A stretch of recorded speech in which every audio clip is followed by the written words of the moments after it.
चरण धूली चरण धूली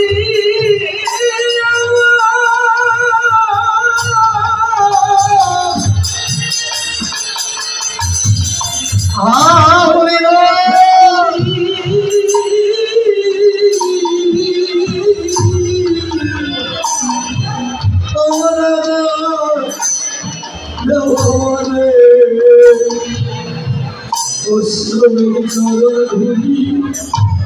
धूली जाए तार भाग्य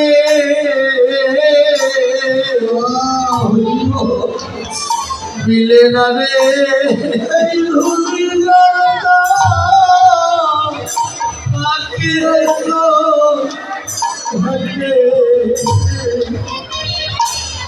मिले न रे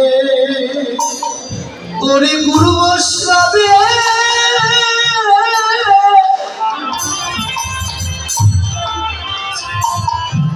गुरु वैष्णवे कृपा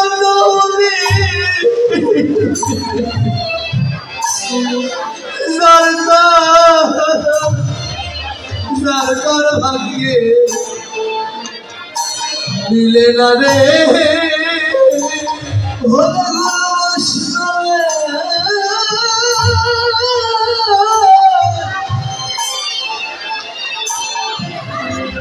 विपद हो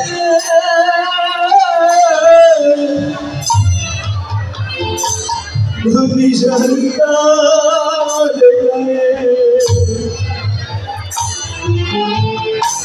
अरे लगे ना रे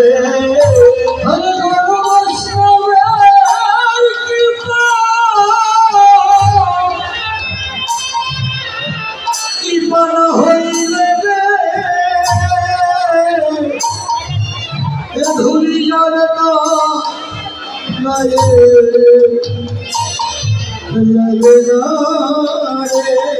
अरे ना जानी कत जानाबे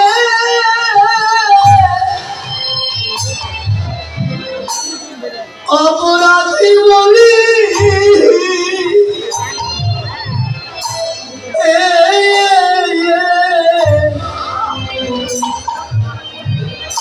साधुर शरण घुरे आमार गाये लागलो ना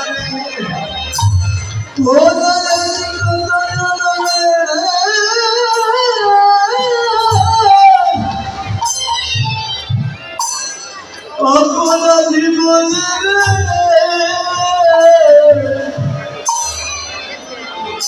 हमारे गाये लगलो रे ओरे अभी कत जनाबे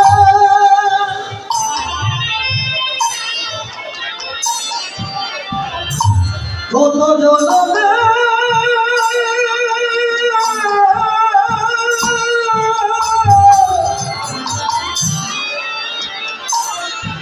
कत जनाबेर अपराधी बोले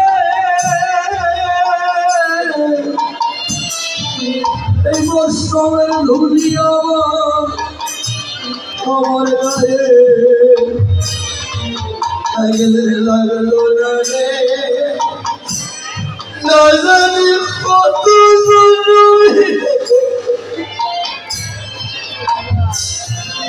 কত জনমে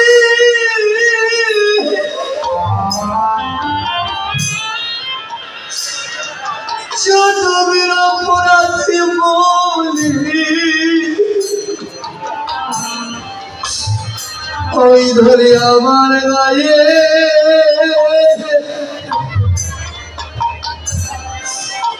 লাগিল না রে আরে আমি কত জনমে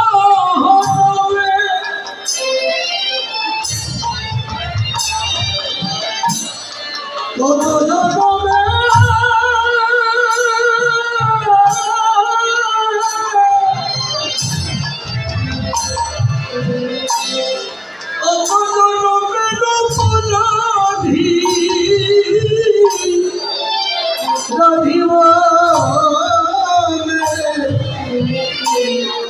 এই ভোরে আমার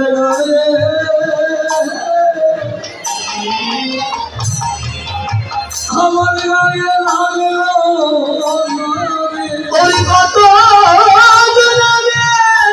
অপরাধী বলে আমার গায়ে লাগলো বলে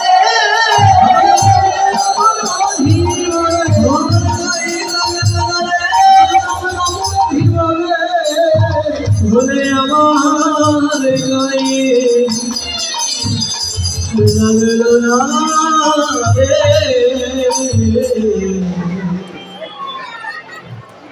ভগবান কি বললেন ভোলা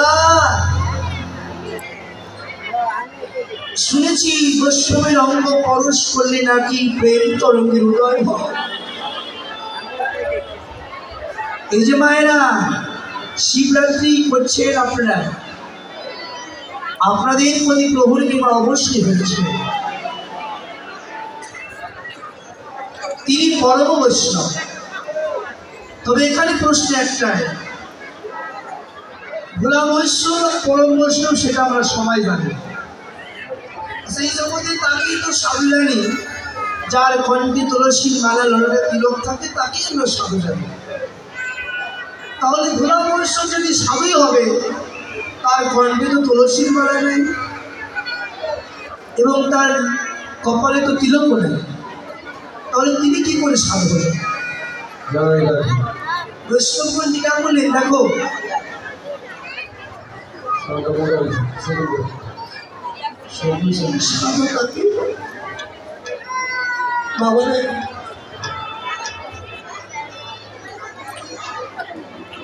তত্ত্ব বললেন ভোলা মহেশ্বরীর কণ্ঠ আছে। একটা শ্মশানে তো কত ভক্তদের পুরানো হয়, সেখানে কখনো না কখনো একজন দুর্লভ ভক্তও যায়। ভোলা মহেশ্বর বললেন শ্মশানে যখন দুর্লভ কৃষ্ণ ভক্তরা যায়, ওই কৃষ্ণ ভক্তকে যখন পুরানো হয়, সেই কৃষ্ণ ভক্তের হার দিয়ে আমি তুলসী মালা করি, আর সেই ভক্তরা যখন পুড়ে ছাই করা হয়,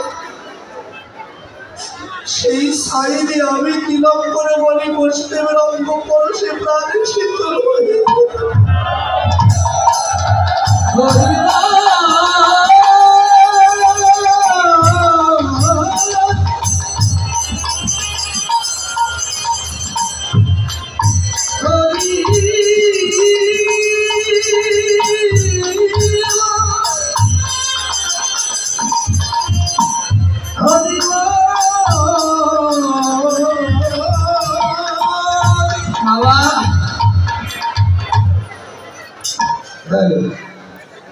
আমার জীবনে কোনোদিন বৈষ্ণব সত্য করে হলো।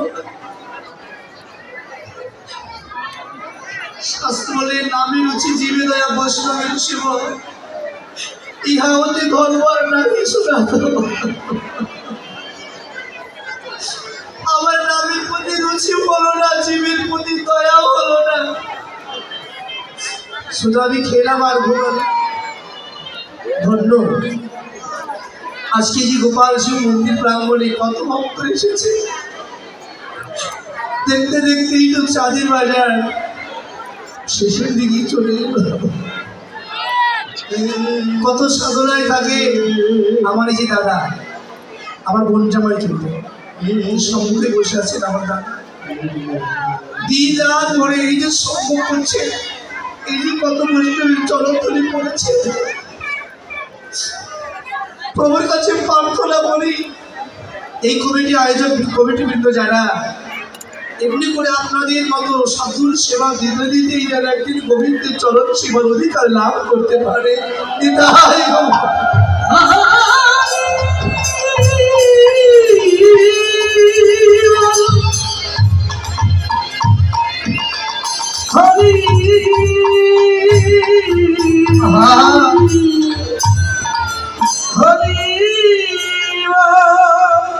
নারদ মুনি ব্রহ্মা শিবের কাছে গিয়ে বলছেন, প্রভু আমাকে ভগবান পাঠিয়েছে এই নামের গুণের কথা জানতে। ব্রহ্মা তো বললেন না। নারদ যখন শিবের কাছে গিয়েছে, শিব বলতে লাগলেন, দেখো নারদ, আমার 5টি বদন হয়েছে বলে তুমি আমার কাছে এসেছো। 5 বদনে কেন, শব্দ সহস্র বদনেও আমি যে ভগবানের নামের গুণের কথা বলতে পারবো না। এটা কাজ করো, তার নাম কেবল তুমি তার কাছে গিয়ে জিজ্ঞেস করো, তবে জানতে পারবে এই নামের মহিমা। যখন এই কথা বলেছে তাহলে শিব বলল না, ব্রহ্ম নামের গুণের কথা বললো না। নারদের বদনটা মলিন হয়ে প্রভুর কাছে এসে বলে, প্রভু কেউ তো বললো না, তবে কি আমার নামের গুণের কথা জানা হবে? বলে, নারদ নামের গুণের কথা যদি জানতে চাও, তোমার ওই বীণাটা নিয়ে প্রত্যক্ষ দর্শন করে তুমি নরকে চলে যাও। তো নারদ সেই বীণাটা নিয়ে নরকে গিয়ে যখন শিরোনাম 32 অক্ষর নাম করেছে, নরকের যত পাপী ছিল সবাই হরিবল হরিবল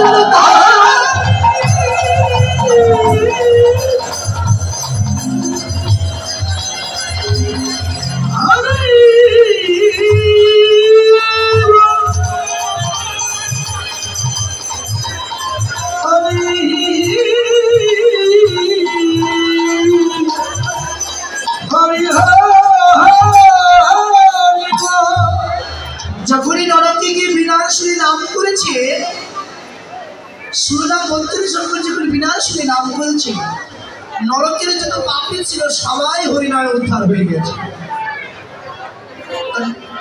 নারদ বলে, তাহলে নরকের পাপী যারা একটু কম পাপ করে তাদেরকে নরকে রাখা হয়, আর যারা একটু বেশি পাপ করে ওই নরকের দক্ষিণ দ্বার, যার নাম রৌরক নরক।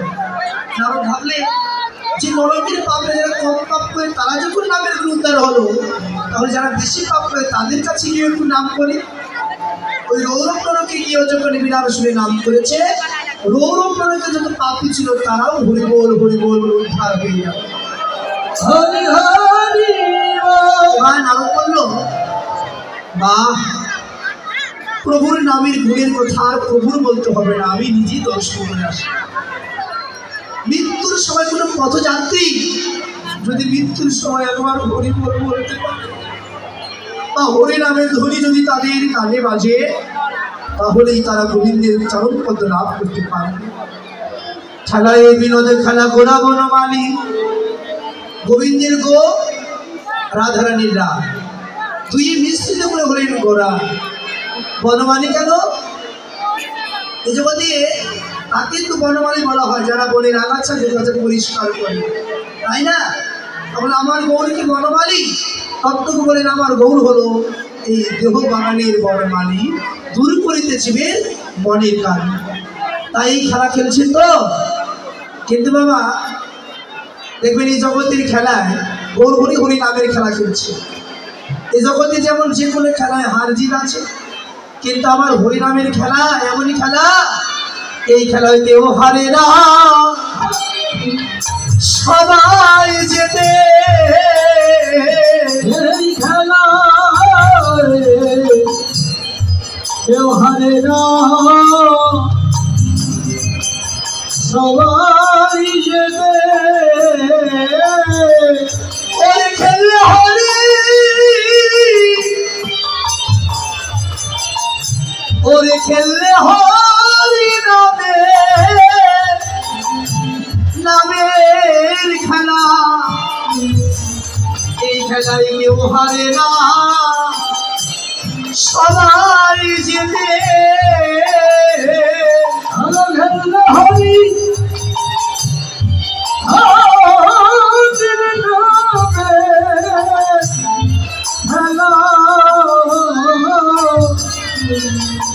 খেলায় কেউ হারে না, সবাই জিতে। ওই খেললে হরি নামের খেলা, কেউ হারে না, সবাই যেতে। হরি নামের খেলা,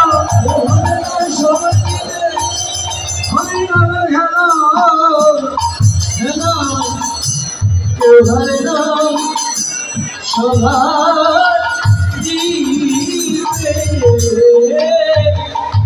আর কেউ খেলে না, সবাই জিতে।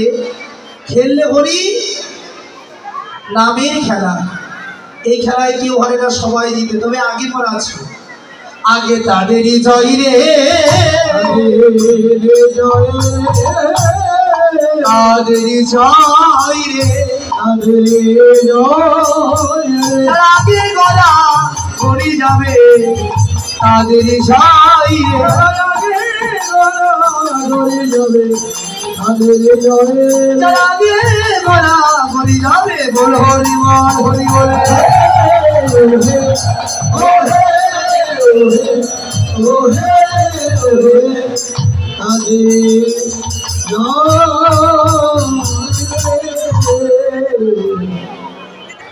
এই লীলা সাধন থেকে ক্ষণিক সময়ের জন্য আপনাদের ব্যাঘাত ঘটাচ্ছি, এজন্য আমি আপনাদের চরণে সবিনয় ক্ষমা চেয়ে নিচ্ছি, আমাকে ক্ষমা করবেন। সেই সাথে আমি আমার প্রাণের সমস্ত ভক্তি সাষ্টাঙ্গে প্রণাম জানাচ্ছি আপনাদের চরণে। আমাদের মাননীয় সংসদ সদস্য বীর মুক্তিযোদ্ধা সোনার শফিকুল ইসলাম শফি সাহেব মহোদয় সাথীরা এখানে এসেছেন। আমরা তার কাছ থেকে মূল্যবান কিছু কথাবার্তা শুনব। অনেক ভক্তেরই আকাঙ্ক্ষা ছিল, উনি আমাদের ডাকে সাড়া দিয়ে তার অনেক সময় ব্যয় করে এখানে এসে উপস্থিত হয়েছেন। আমি আপনাদের কাছে আবারও নিবেদন করব, আপনারা দয়া করে একটু সাইলেন্ট বিষয়ে আমাদের বীর মুক্তিযোদ্ধা জনাব শফিকুল ইসলাম শফি সাহেব মহোদয় ওনাকে আসন গ্রহণ করার জন্য অনুরোধ করছি। বাইরে একটু করে দেন।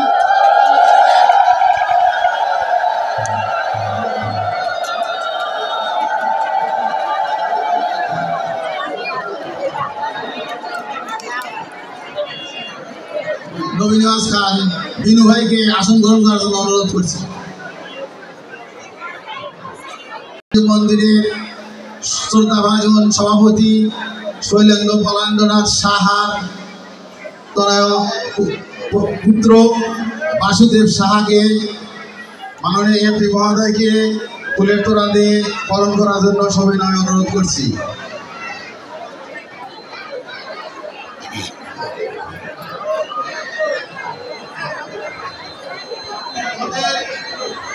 শ্রদ্ধাভাজন সভাপতি মহোদয় ফুল দিয়ে বরণ করছেন মায়েরা উল্ফরিদের জোরের সাথে।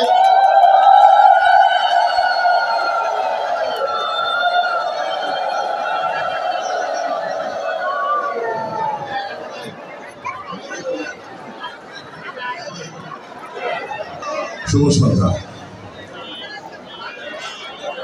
আজকের এই গোপালজিউ মন্দিরের লীলা কীর্তনের শেষ দিবসে সবার প্রতি অন্তরের শুভেচ্ছা।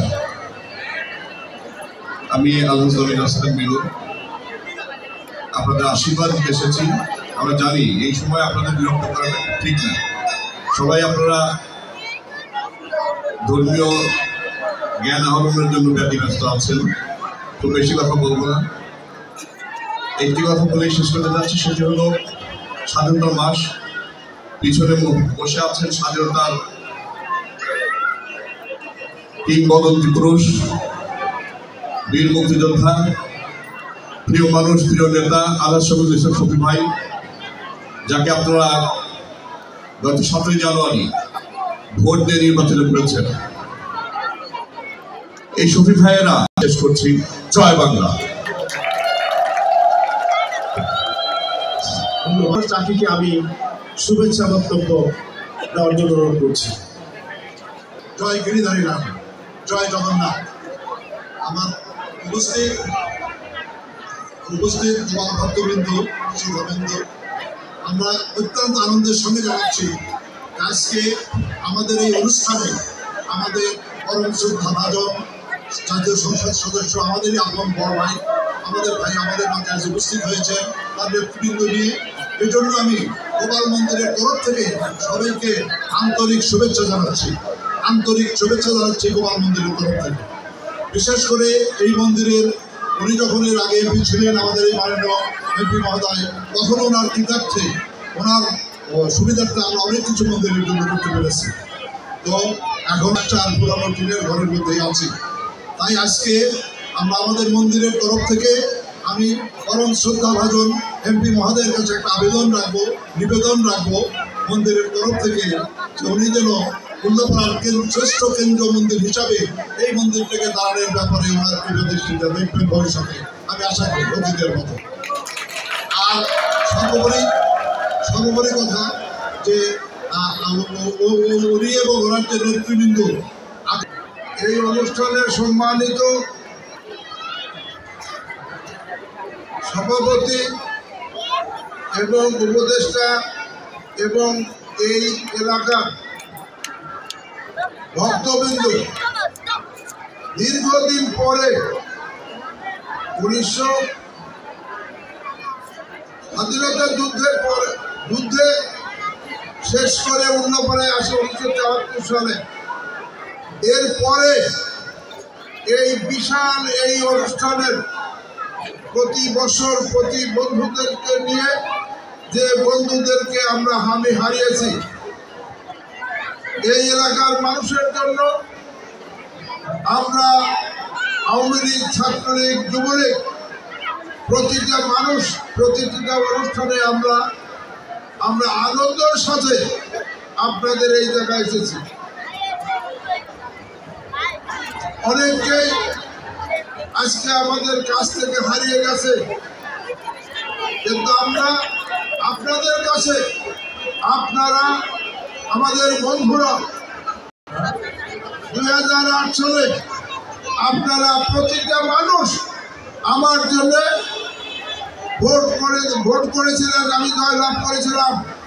এই বছরেও আপনারা আমাকে মনোনয়ন, বঙ্গবন্ধু কন্যা আমাকে মনোনয়ন দিয়েছিলেন। আর আসলাম আপনাদের কাছে, আপনারা আমাদের বন্ধুদের মা, বন্ধুদের ভাই, আমাদের বন্ধুরা নির্বাচনের সেই প্রত্যয়গুলি বসে আমাকে নৌকা মার্কা ভোট দিয়েছিলেন, আমি জয়লাভ করেছি। আপনাদের ধন্যবাদ জানাই, শুভেচ্ছা জানাই আমাকে নির্বাচন করার জন্য। আমি যখন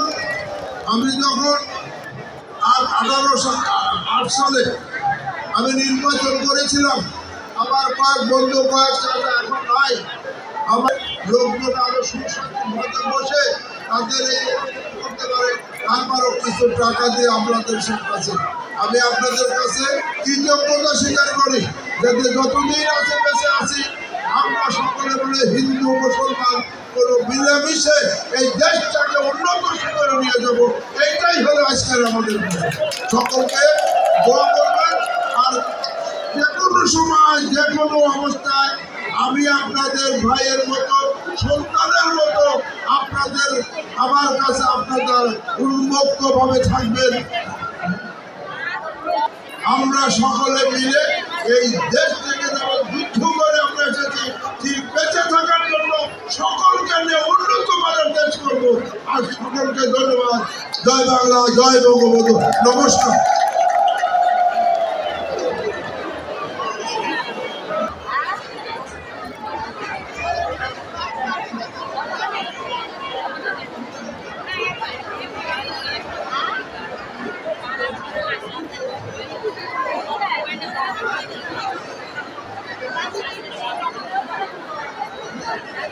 জয় জয় হৃদয় ঘোষণা হরি বল, হরি বল।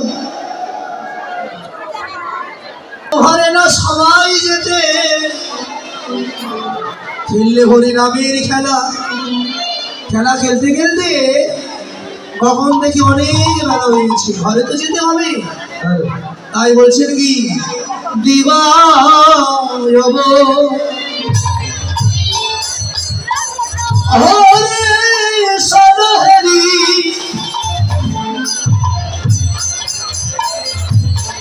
ও গৃহেতে চলিলা রে বলে দিবা সাদা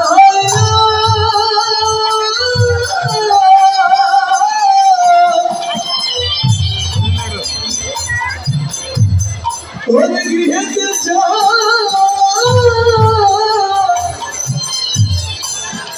চলিলা আর চরণে আসি আসি প্রণব লীলা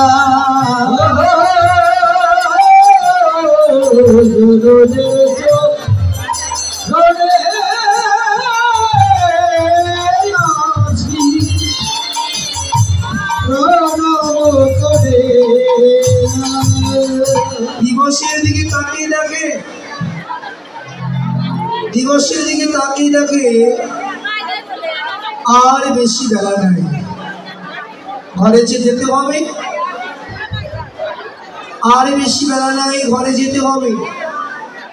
মা শচীদেবী আঙ্গিনা হতে ডাকছেন। কেমন করে ডাকছে? প্রাণের নেওয়া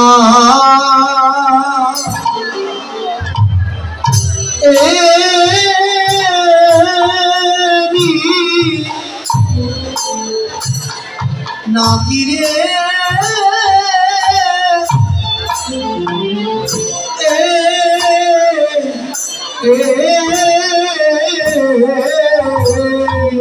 আমার প্রাণের মায়ে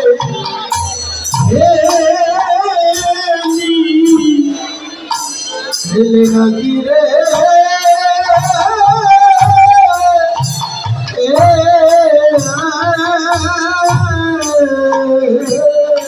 আমি সারাদিন মানো দে প্রাণের নেওয়া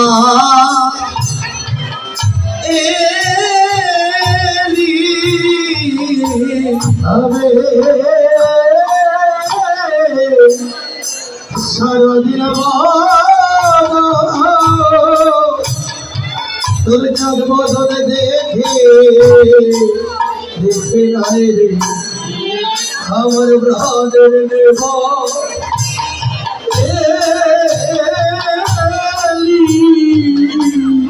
না দে না দেখিলে প্রাণ বাঁচে না, প্রাণের নেওয়া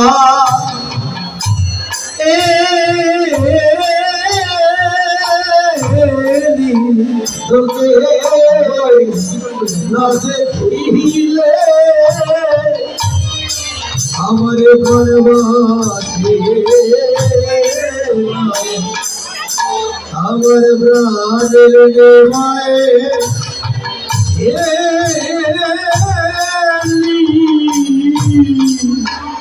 আরে না দে না দেখিলে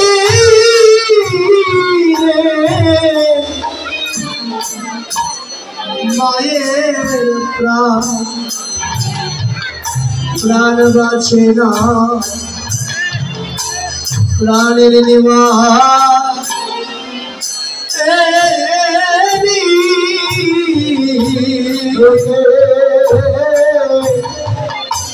না দেখিলে মায়ের প্রাণ বাঁচে না, আমার প্রাণের নেওয়া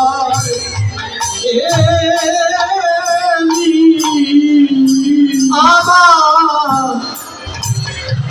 অঞ্চলে ধন নীল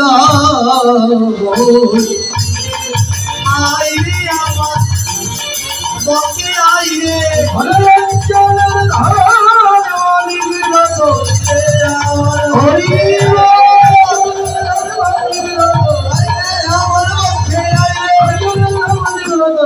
আমার প্রাণের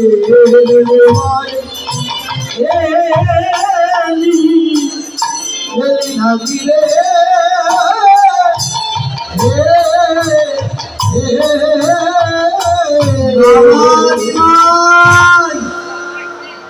এসেছি বাবা, সাউন্ডের মধ্যে বেশ হয়ে গেছে, বেশ এসেছি বাবা। ডাকছেন মা, বেশ রকমের টোন করে, মনে হয়ে গেছে দেখো না, নিমাই নিমাই বলে উচ্চস্বরে ডাকছে। নিমাই এসে মায়ের চরণে প্রণাম করলেন, মায়ের চরণে প্রণাম করলেন। মা সারাদিন পর সন্ধ্যা তো ঘুরে এসেছে, মা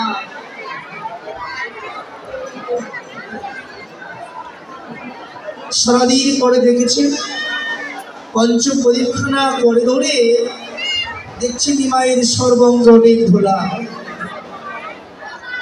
সর্বঙ্গে তো ধোলা লেগে আছে।